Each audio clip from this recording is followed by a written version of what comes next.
dan tekan like jika kalian suka dengan video-video seperti ini. Tirto.id, Sabtu malam 2 pekan lalu, tanggal 17 Oktober tahun 2020, Ayub Junaidi menerima pesan video singkat ucapan Sugi Nur Raharja, ada yang menyebutnya Cak Nur. Video itu dia dapat dari grup WhatsApp GP Ansor se-Indonesia, organisasi yang berafiliasi dengan Nahdlatul Ulama, NU. Sebagai Ketua Dewan Pembina Gerakan Pemuda Ansor Jember, otomatis Ayub masuk grup itu. Ucapannya, dia mengibaratkan NU itu bas yang supirnya mabuk.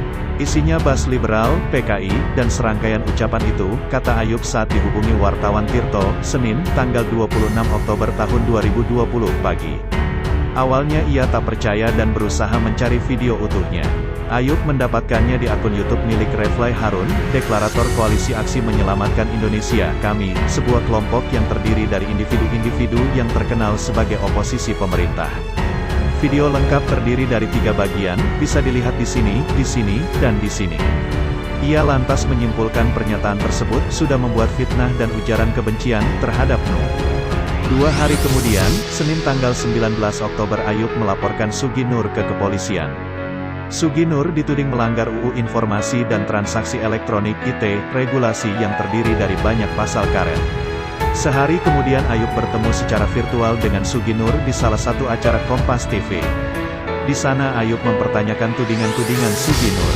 Anda menyebutkan seperti itu, buktinya apa? Silakan Anda mengkritik, enggak masalah, tapi harus pakai fakta dan data. Anda sebut di NU isinya PKI, tolong buktikan. Tanpa tabayun melapor ke polisi karena kasus seperti ini sebetulnya bukan ciri NU. Ayub sendiri yang mengatakan bahwa kultur NU selalu mengutamakan sikap tabayun, alih-alih sekonyong-konyong mengambil jalur hukum. Buktinya Alfian Tanjung dulu. Kami tabayun, dia minta maaf, selesai, tidak diulangi. Lah ini berkali-kali, katanya. Dulu pernah sama GP Ansor Surabaya, sempat diundang, tabayun, berapa kali dia melukai hati masyarakat NU. Berapa kali dia datang, tabayun, akhirnya gitu lagi. Ngulangi lagi. Itu dia mengapa Ayub membulatkan tekad untuk langsung lapor polisi. Karena berulang pula tak heran Mabes Polri langsung melakukan penahanan, katanya. Mungkin aparat kepolisian melihatnya karena sudah berkali-kali. Pada tanggal 21 Oktober Ketua Pengurus Cabang NU Cirebon Aziz Hakim juga melaporkan Sugi Nur. Kendati ucapan yang dipermasalahkan sama, namun barang buktinya berbeda. Jika Ayub menggunakan akun YouTube Refly Harun, Aziz melaporkannya dengan dasar video yang sama tapi diunggah YouTube Munjiat. Disebut penumpangnya PKI, liberal, sekuler. Itu artinya semua orang NU yang jumlah puluhan juta orang ya PKI atau liberal. Itu kan fitnah, sudah sangat luar biasa. Makanya banyak yang melaporkan, karena sudah organisasi, kata Aziz saat dihubungi wartawan Tirto, Senin pagi. Seperti Ayub, Aziz menilai tabayun akan sia-sia karena ia sudah melakukan itu berulang. Tidak akan ada penyelesaian signifikan, katanya. Paling efektif, biar jerah, biar paham bahwa mulutnya adalah harimaunya, kami laporkan.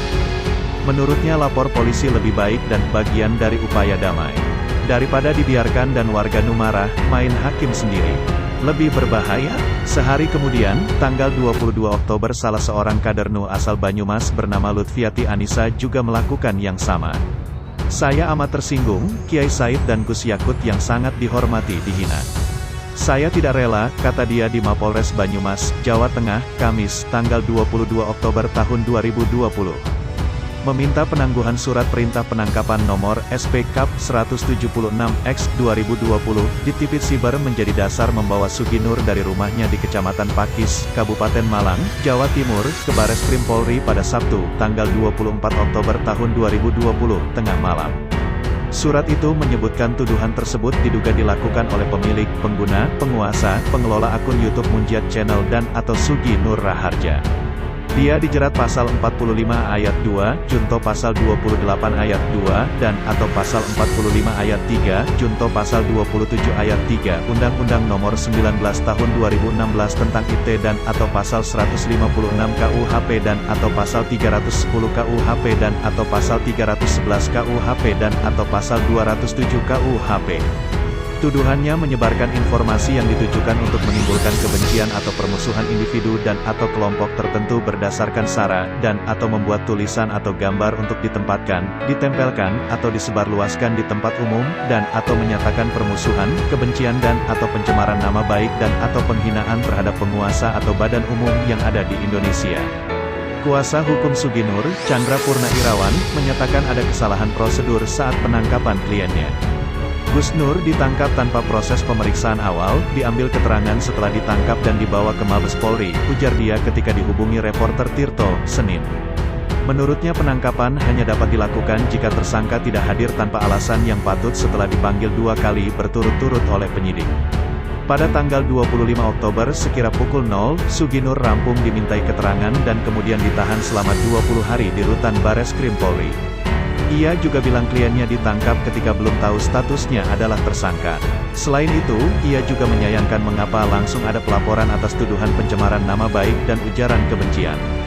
Menurutnya, alih-alih menangkap, Divisi Siber Bareskrim bisa menjadi mediator dalam rangka menempuh mekanisme keadilan restoratif. Penyidik dapat mempertemukan pihak yang dirugikan dan pihak tertuduh untuk menengahi perkara. Tim kuasa hukum telah meminta penangguhan penahanan secara lisan. Chandra mengatakan mereka juga berencana memohon penangguhan secara tertulis. Kami akan minta surat penangguhan dari para alim ulama atau jemaah beliau. Kemungkinan hari ini atau Rabu, katanya.